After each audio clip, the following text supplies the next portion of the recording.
excited about it. Yeah, it's going to look cool. Hi, I'm Jackson Crawford. I'm an Old Norse specialist. I post a lot of videos on my YouTube channel, supported by my kind Patreon supporters. And I still can't figure out what's going on with my microphone, so I'm sorry if the audio isn't as great as it sometimes has been in the past. But I am here with one of my oldest friends, Father Jude McPeak. We have known each other for about as long as I've known anyone. At least anyone I'm not related to. We're just kind of reminiscing about the old days, huh? Just thought maybe talk a little bit about some old Colorado memories. Yeah, I remember I met Jackson, we were in the 5th grade, I believe, and you're the only friend I still really have from that time period, so well, I don't know. I mean, this Russ. Oh, that's right, we do have Russ.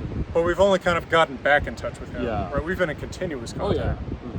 Other than during your vow of silence. Right? Yeah. So, so you're a priest in Minneapolis, the Minneapolis area, with the Dominicans. Yes, right. And so we may actually eventually do a video talking a little bit about that, you know, your history with the church and what that lifestyle is like, because I'm kind of curious about it. We've done that kind of video before on my channel. But, we both spent a big part of our youths in Jefferson County, Colorado, and adjoining areas. And part of which was the inspiration behind South Park. Right? Yeah, so the high school I went to was the same high school that Trey Parker graduated from. So I have that connection. Although it wasn't the same. I'm not that old, so a few years apart from Trey Parker. But we both, like, so many of the references, especially in early seasons of South Park, are so familiar. You know, they go to Evergreen to go to the video stores in Evergreen, right? Oh yeah, yeah. And there's that great baseball episode where they're competing against all the other little towns. Yeah. And, anyway. There's that episode with the Norse expert that gets killed by a mountain lion. Do you remember that? No. That'd be a huge honor. That show is still going somehow. It is. Yeah, I don't really watch it anymore. But who was the teacher that Mr. Garrison is based on? oh, Mr. Nichols. Okay. Yeah, Mr. Nichols was a high school English teacher at Evergreen High School who taught Trey Parker, and he had kind of a lisp, and he spoke in a way that's similar to Mr. Garrison on the show. So I always thought that there was some Mr. Farley in him. oh yeah. And then I always thought that the vice principal had some of the superintendent, Mr. Mackey, had something of the vice principal or superintendent at Evergreen Middle. Yeah. Because he I would say, didn't get in trouble as much as you did in middle school, so I didn't know the vice principal as much as you. So. Well, but here's why I thought he had something to do with Mr. Mackey. Yeah. He said, so we couldn't have facial hair, right? Yeah. But I started trying to grow out my sideburns. Oh yeah. And so I would just sort of grow a little bit more out each week, just to sort of see what the boundary was. And they got pretty long at one point. Yeah. Right? They were kind of Wolverine-ish. And at one point, he sat down at our lunch table. See? Yeah. Oh yeah. Male broadtail, I call him. He sat down at the lunch table and said, "I think you better chop those chops, okay?" So I always thought when I heard the Mr. Mackey okay thing, I'm like, that's him. It could be, yeah. But I don't know. Yeah. Maybe not.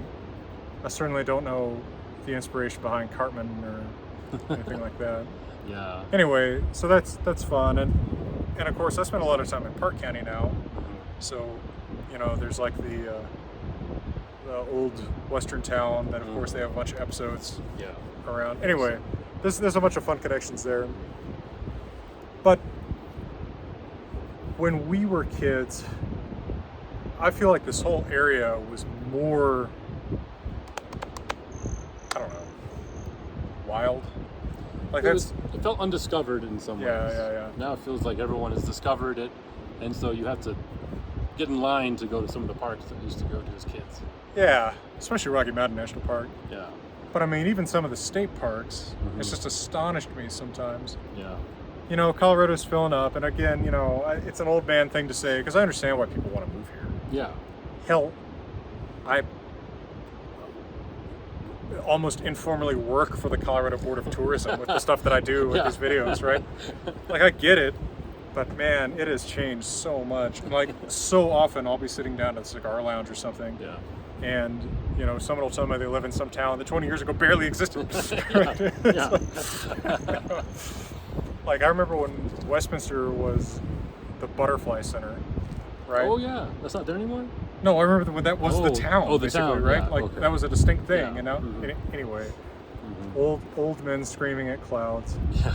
But both of our old family residences are out of family hands now. Yeah. We both wound up pursuing our professional lives outside of Colorado, which isn't a huge surprise. It happens to a lot of people. Yeah. I wound up back by pure coincidence. Still got to get you back. Yeah, no, I'd love to get back here, but you have to go where the work is. So right now, my work is in Minneapolis. So well, and both of us had a strong affinity for, two men of the same generation, basically your dad and my grandfather. yeah, Huge parts of our lives, who I feel like also would just be lost in the Colorado today. yeah, Yeah, I mean, anyway, I just thought it was worth perhaps taking a minute to reminisce with you. oh yeah. Any places that that you especially feel like hitting up kind of brings you home? Well, I think definitely. As soon as I see the mountains, like as soon as I land in Denver and I can see them even in the distance, it makes me feel at home. But then when I get to the mountains, and especially like Evergreen Lake is a special place for me. Yeah, sure. And areas where you can kind of just see Mount Evans, of course, is also. Yep. There's those kinds of places that I went to as a kid that I remember driving to school every day, and I drive by these beautiful vistas and mountains and meadows and elk and deer, and I would just kind of ignore it. But now it's like, what was I thinking? I would kill to have that again. When I was a kid, we had those monkey bars. Oh yeah. Because when we were down at Evergreen for a while, I would actually go up on top, and I would hang my arms down. Okay. Right, I would lie down on top of them and let the elk pass under me, and I would. Oh really? I would brush know them. that. Yeah, speaking of the backyard, actually, that's another South Park connection, because some of the early episodes were about the UFO mania. Oh yeah. And when we were in middle school, there was a big UFO mania. Like that was a real thing. And I got swept up in it for a while. You did, yeah. Because I was part of MUFON, like Henry Zabrowski on last podcast, as a kid. And I actually went because the MUFON annual conference was in Denver in like 1998. Yeah. So I actually went. That was interesting.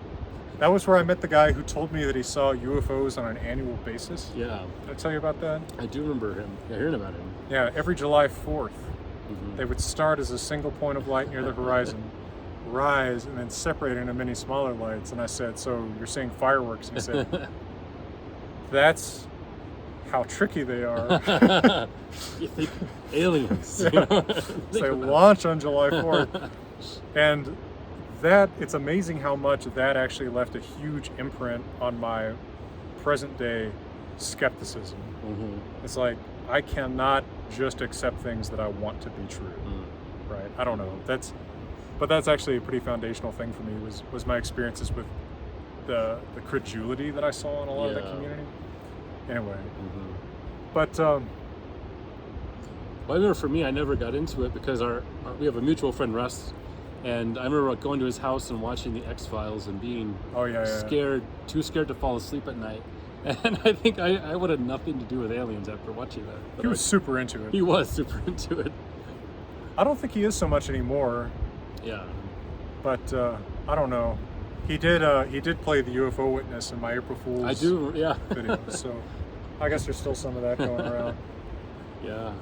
I mean, for me, of course, Centennial Cone. Oh yeah. Open space, which was basically my backyard. Yeah. That's a huge. I remember going there and hunting mountain lions with you. Well, hunting, Looking for mountain lions. Which I've still never seen. Yeah, thank God we never did see a mountain lion, because I don't think we'd be here talking about it today if we had. Oh no, they don't want people. I want to see one bad. Yeah. Luckily, I'm a faster runner than you, so I'm a better shot. But they don't want us anyway. Yeah. But no, I still really badly want to see one. You know the story about 3 of them being in the driveway when Papa died.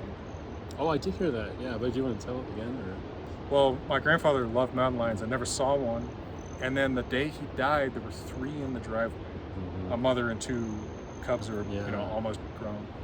That's so mind-blowing. I wasn't there, so I didn't see it, but my grandma witnesses. Anyway, of course, she's one of the fiercest creatures in the mountains. Like, if we were his size, he'd be beating us up. This is clearly his territory. Yeah. But Golden Gate State Park is also special to me because that was real close.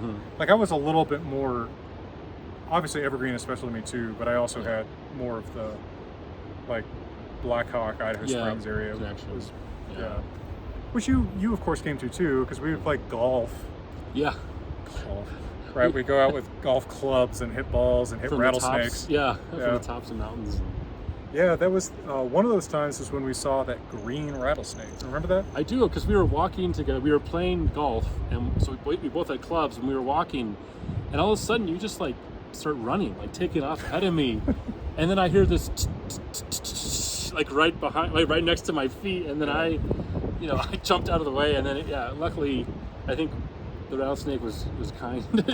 We startled it, but it didn't attack right away, and then we backed off. But then it was a few hours, wasn't it? We were out there a long time staring at it, I remember. Yeah, well, it was kind of interesting. Yeah. I mean, there used to be a lot more of them. Yeah. That's another thing that's changed, is not as many rattlesnakes as there used to be. There's a raven. Oh.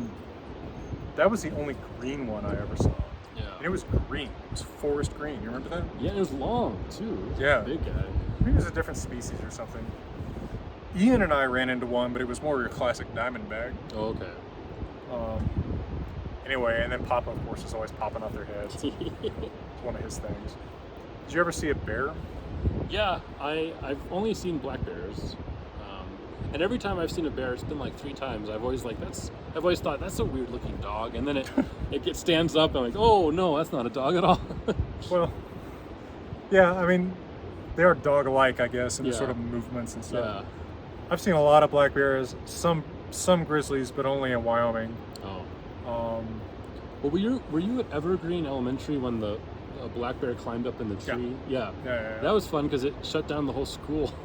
While the animal control came and they shot it with like darts or something and tranquilized it. And I remember that was the tree where the golden eagle would perch. Oh, okay. Because there was a golden eagle that was off in there. So that was something I remember that was really cool. And of course, I mean, you throw a rock and you hit an elk in Evergreen. Yeah. Elk were just everywhere. Yeah. Foxes, of course. Bobcats. I've seen a couple bobcats. I have once in a blue moon seen a bobcat, but not often. You ever seen a lynx? No, I don't think so. Yeah. Have you ever seen a mountain lion? Not in the wild, no. Not that I've never seen one. Well, you've seen mine. My dead one. Oh, yes, that. Which, by the way, your pet mountain lion? Yeah. You know, I didn't hunt mountain lion. I don't know. I have enough of a sentiment for mountain lions. I don't know if I could hunt one. Too much. I'd feel a pang if Papa there. But this one, she was about 10 years old and died of natural causes, or probably was actually kicked in the face by a horse. Oh yeah. But I have a friend who does autopsies for Wyoming Game and Fish. That's where I got my mountain lion. Fira. That's her name. Little Robinson Jeffers reference. Yeah. But these towns, I still feel like there's sort of a zone where I feel really familiar and kind of homey. Yeah. And it starts around Georgetown. Oh, like that far west? Yeah. Okay. I don't know. I would say Idaho Springs does bring back some memories for me. Yeah. But I was closer to Idaho Springs. So. Well, Grandma and Papa had they had some connections in Georgetown, so we were up there a lot. Yeah. And now, I guess, down, for me, it kind of goes all the way down to like the Woodland Park area, right down through Deckers and such, because I get down that way a fair amount. And then up to like Estes. Yeah. And then out to Golden. And then Boulder was never really part of it, except for going to the bookstore. Yeah. Or like the toy store. Yeah. Right. But of course now Boulder, Longmont is a little bit more in my familiar zone. Anyway, and Denver, city of Denver, I basically never went to. Yeah. Like I'm as unfamiliar with Denver as I am Montgomery, Alabama. Like Yeah. I don't know the city of Denver very well at all. I'm not streetwise Denver. Yeah. Well, I definitely, because I went to college in Denver, so I Yeah. grew to appreciate it. And there's a lot of places I do like, but it also I think I grew up skiing, and so like going to like Beaver Creek, Copper, Breckenridge, those places also feel like home whenever I get up there. Once I get over my I need to warm up a little bit. It takes a couple days, and then I can ski pretty well, but it takes like a few days. I forgot that you were ski trash. You know who taught me to ski? Gravity? I don't know. Sarah Palin's brother. Oh, really? Anyway, that's a whole other connection. Yeah, when she comes to visit you, you can bring her and get the story. Well, I don't know her, but I know a lot of her family. Oh, okay. Right. Yeah. My dad knows her. Anyway, that's a whole other connection. Yeah. That's Alaska Reminiscences. Yeah. So, and I don't get up there very much anymore. Yeah. Yeah. Well, anyway, thought it'd be fun just to talk about a little bit of this stuff. Yeah, no, definitely. You have any good evergreen or mountain or animal stories you wanna share? Well, I mean, there's one story. It didn't personally happen to me, but up in Evergreen about 15 years ago now, there was a story of this couple, and they were in bed. It was a kind of a Sunday, and they were sleeping in, and it was a nice day, so they had a deck connected to their bedroom, and they opened the deck door to kind of let the cool air in, and they had a little dog that was sleeping at the foot of their bed, and as they're laying there relaxing, all of a sudden a mountain lion jumps onto the deck, runs and grabs the dog, and then runs out, and they never saw it again. I love it. And I mean, I love dogs, but I've always thought that story was the unexpected, because when you live in the wild, or you live in the Rockies, you'll encounter those animals. That's their land, so you can't be surprised when they pop up. Well, we had a bear break into the house. Oh, it's right, yeah. Right. Yeah. I was there. Were you really? Right. I mean, yeah, because it leaned in on the screen door of my aunt's bedroom. Right. Popped in. Yeah. And then she busted into my room. Finger on the trigger for 357. Yeah. There's a bear in the house. Like, all right. Well, I'm not gonna make any bear noises. Let me put some pants on. I'm sure Tom Clements wasn't stealing. Yeah, well, it's not him. It's the bear. And there actually was a bear. Animal control told me, and there was sign of the bear. Yeah, outside. That was no inside. Inside. It was scared too. Yeah, we did not have a face-to-face with it. I think it turned around basically as soon as it saw her. Yeah. But and then I've been charged by a grizzly bear in a vehicle. Really? Yeah, on Togety Pass in Wyoming. Oh. So that's interesting. Yeah. Definitely gives you a sense of what it's like to be a hummingbird being chased by another hummingbird. Like just something that knows it's tougher than you. Yeah. Man, that it's hair raising. And I've seen wolves. I know a guy in Park County who does a wolf rehab. Oh. And then there's a wolf rehab in Teller County I've been to. Oh, yeah. And then of course I've seen them in Wyoming. Okay. Yeah. But I've never encountered a wild wolf in Colorado. Yeah. Well, no, nearby. Coyotes, plenty. Coyotes, yeah, foxes. Yeah. Well, so these are real places. There are real people behind these stories. This is not just a fantasy wonderland as much as sometimes I think it, merits that. I don't think there's anywhere I'd rather be than the Rockies. Yeah. That can be Colorado, it can be Wyoming, it can be Montana, Idaho, New Mexico, whatever, Utah. Mm-hmm. But the mountain time zone to me, nothing beats it, right? Yeah. I've been to Norway, I've been to Iceland. I know the Andes are beautiful, but to me, there's just something about being here that just lifts my spirits. And even a bad day here is better than a bad day anywhere else. You know what I mean? Yeah. And I even think a bad day here is better than a good day some other places too. It's better than a good day in Berkeley. Yeah. It's like a good day in Berkeley was I fed myself, Yeah. and I didn't go into debt. Yeah. So it's a place I know you have a lot of affection for too, and I think that, and I think it comes across in just the way that we both talk about this. We get an ant off. it's and to me, actually, a huge part of the joy of making these videos is just coming to places like this and just having the excuse to kick around a little bit.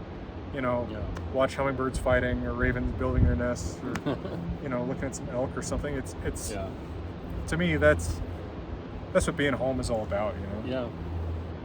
No, it's something very peaceful and beautiful that, and even sometimes scary. But I think all of it together kind of makes you feel more alive, more connected. Even. What's the scary part? Well, I don't know. I mean, I remember as a kid driving with my dad through the mountains, and just kind of, you know, you see these massive mountains, and also you climb up them and you see these massive cliffs. And even right now, I mean, there's a, you know, pretty steep fall, and there's kind of an element of danger there that I think, you know, you can feel that little bit of awe or fear of it that I think, you know. I don't know, Gerald. I don't think it's 100 yards to that creek. Well, do you want to find out? Yeah. It's probably, it might be about 100 yards. Yeah. But yeah, I guess I know what you mean. This road's like the Oh My God road. Yeah. or that is what it's called. Well, the road up Mount Evans, which is being renamed. Really? It's officially going to be redesignated as, I think, Blue Sky Mountain. Oh. Which is a translation of its Arapaho name. Oh, that makes sense. And I think it's because Governor Evans was somewhat complicit with the Chivington massacre. Oh, okay. As part of what that's about. about. Really? Okay. Yeah. So it's eventually, I think, the next few years, all the signs are going to be changed. It's going to be Blue Sky or Mount Blue Sky. So it's interesting. Man, when I was a kid, by the way, or when we were kids, that actually wasn't very well known. Everybody knew Pikes Peak. Oh yeah. But people did not really know about Mount Evans. No. And that is, by the way, if you're ever up here, anybody who's just watching this for vacation ideas or something, the Mount Evans, or I guess eventually Blue Sky Mountain Drive, which you can only do for maybe 6 weeks out of the year. It's I think it's the highest road in the U.S. It goes up to 14,264 feet. Is just incredible, and you'll see bighorns, mountain goats, pikas. Pikas are really cool. They're mammalian hummingbirds, right? They're these small rabbit-like creatures that people underestimate, but they hate each other, and they're very territorial. Marmots, all that stuff. The golden eagles, lots of ravens, of course. Anyway, I think that's just an incredible drive, and I love the drive past it, even when the road up is closed. Oh. That back road between Idaho Springs and Evergreen. Yeah. That's an incredible drive because you go by like Warrior Mountain, where I've done some videos. And the bristlecone pine, some of the oldest living things in the world.